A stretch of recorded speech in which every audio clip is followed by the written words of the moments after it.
I want you to imagine something for a moment. A quiet battlefield. The wind is cold. The ground is still. And lying there, covered in dust and time, is a single letter. A letter written by a soldier, but never delivered. This is not a story of war. It's a story of love, of promises, and of a message that found its way home when it was already too late. This is the story of Ethan Cole. A husband, a father, a soldier, and the man who wrote the letter that never reached home. Ethan wasn't a man who ever wanted to go to war. He wasn't a fighter, not in the way you imagine soldiers to be. He was a school teacher, a man who taught little children how to spell hope and how to dream beyond their small town. He lived in a small house on the corner of Maple Street with his wife Sarah and their little daughter Lily.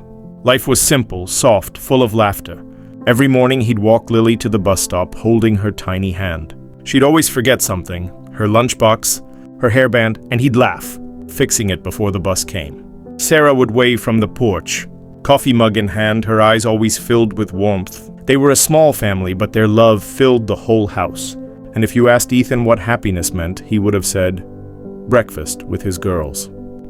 But the world, as it often does, had other plans. One evening, while Ethan was marking papers at the kitchen table, a knock came at the door. When he opened it, a man in uniform stood there holding an envelope. Inside were a few words that would change everything. He was being called to serve. The war had begun, and he was needed. That night, he didn't say much. He just sat beside Sarah on the porch, watching the stars. She asked him softly, "Do you have to go?" And after a long silence, he said, "If I don't, someone else's husband will, someone else's father." Sarah nodded, tears forming in her eyes. There was nothing else to say. They both knew what this meant. He held her hand tighter that night, as if memorizing the shape of it. The next morning, before the sun rose, Ethan sat at his desk. He took out a small notebook and began to write. The words came slowly at first. "My dearest Sarah." He paused, looking at the photo of his wife and daughter. I know this isn't easy. Every part of me wants to stay, but duty calls. Promise me you'll take care of Lily and tell her daddy will come back soon. I love you." He folded the letter neatly, kissed it, and placed it beside her pillow. Then he picked up his bag, took one last look at his sleeping family, and walked out the door. The train station was crowded that morning. Men in uniform stood silently, hugging their families, hiding their fear behind smiles. Ethan boarded the train, his heart heavy, his eyes never leaving the sight of Sarah and Lily waving from the platform. He kept waving until they were just tiny dots in the distance. Days turned into weeks. Ethan's letters began to arrive. Every few days, Sarah would find one in the mailbox. His handwriting, always neat, always calm. He wrote about the rain, the cold nights, the friends he'd made. But between the lines, she could feel the loneliness. He missed home. He missed her. He missed being just Ethan, not Sergeant Cole. Each letter ended the same way. "Give Lily a kiss from me and tell her daddy's counting the days." Out on the battlefield, Ethan tried to keep his spirits high. He'd write letters for other soldiers who couldn't write well, helping them send words to their families. He'd tell jokes, share stories, keep hope alive. But every night when the camp went silent, he'd take out a photo of Sarah and Lily, stare at it for hours and whisper, "Just a little longer." The war grew darker, the fighting heavier, and soon Ethan and his unit were sent to a place known as the Silent Ridge. It was one of the most dangerous zones. Communication failed there often, and many soldiers never returned. But Ethan didn't complain. He believed in what he was doing. He believed he'd make it back. The night before their mission, he couldn't sleep. He sat under a broken lamppost, rain falling around him, and began to write again. This letter felt different.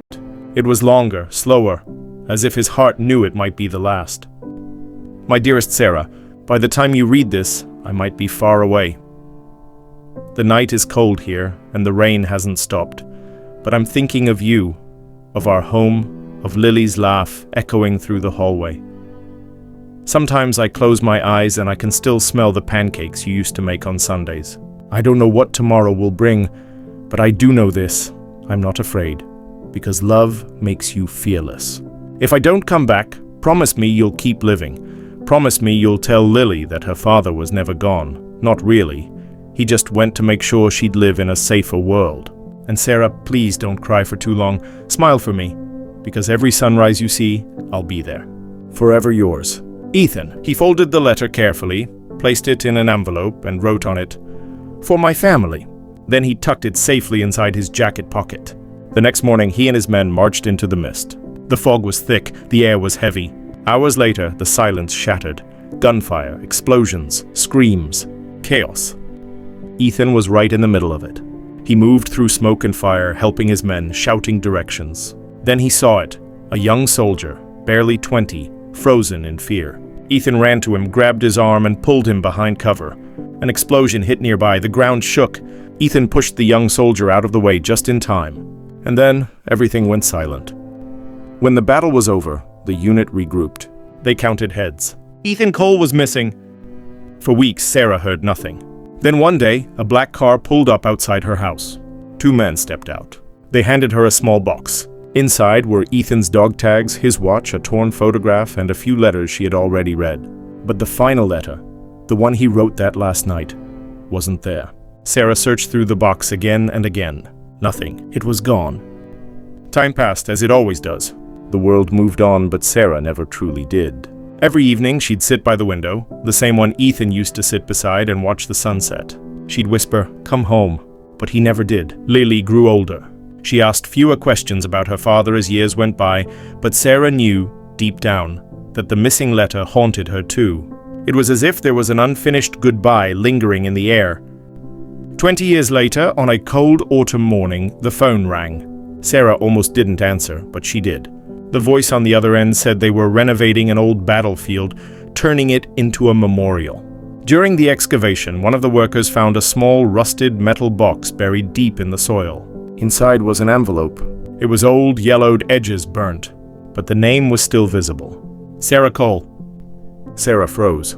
She didn't breathe. Her hands trembled as she agreed to receive it. A week later, the letter arrived. It was fragile, like a memory trying to stay alive. She sat by the window, the same window she'd waited by all those years ago, and slowly opened it. The first line read, "My dearest Sarah." Her eyes filled with tears instantly. His handwriting, it hadn't changed. Every curve of every word felt like him. She kept reading, her voice trembling as if he were right there beside her. "If this letter ever finds you, it means I couldn't come home, but I want you to know, I never left you. Not really. I am in the rain that falls on our garden. I am in the wind that moves through the curtains. I am in Lily's laughter and in every star you see at night. Don't think of me as gone. Think of me as home, everywhere you go. Tell Lily I'm proud of her, even if I never got to see the woman she'll become. And Sarah, thank you for loving me in this life and in the next." By the time she finished reading, her tears had fallen onto the paper, mixing with the faded ink. For years, she'd waited for him to come home. And in that moment, through those words, he finally did. Sarah framed the letter and placed it on the wall beside Ethan's photo. Every night, she'd touch the glass, smile, and whisper, "I got your letter." She lived quietly after that, her heart finally at peace. When she passed away years later, Lily found the letter hanging there, still untouched, still beautiful. She decided to donate it to the War Memorial, the same place where it had been found. Today it sits there behind glass. People walk by, reading the words, some with tears in their eyes. At the bottom of the frame, there's a small plaque that says, "Ethan Cole, a teacher, a father, a soldier. His love outlived the war." Every year, Lily brings her own children there. She stands in front of that letter and tells them, "This was written by your grandfather. He never made it home, but his words did." The children listen quietly, holding her hand. And for a brief moment, as the sunlight hits the glass, you could swear you see a man's reflection there, smiling softly. Maybe it's just a trick of the light, or maybe love really never dies. The letter that never reached home did, not through mail, but through time, through love, through memory. And if you're hearing this right now, remember, somewhere, someone wrote a letter that never found its way. Maybe it was to a loved one, maybe it was to a dream, but it still carries a heartbeat. Because words written with love never disappear. They just wait, quietly, until they're finally read. So tonight, when you look at the stars, think of Ethan Cole. Think of Sarah waiting by that window. Think of Lily reading that letter years later. And remember, sometimes, even when someone's gone, their love still finds its way home. If this story touched your heart, share it, because someone out there might still be waiting for their letter that never reached home. And never forget subscribe.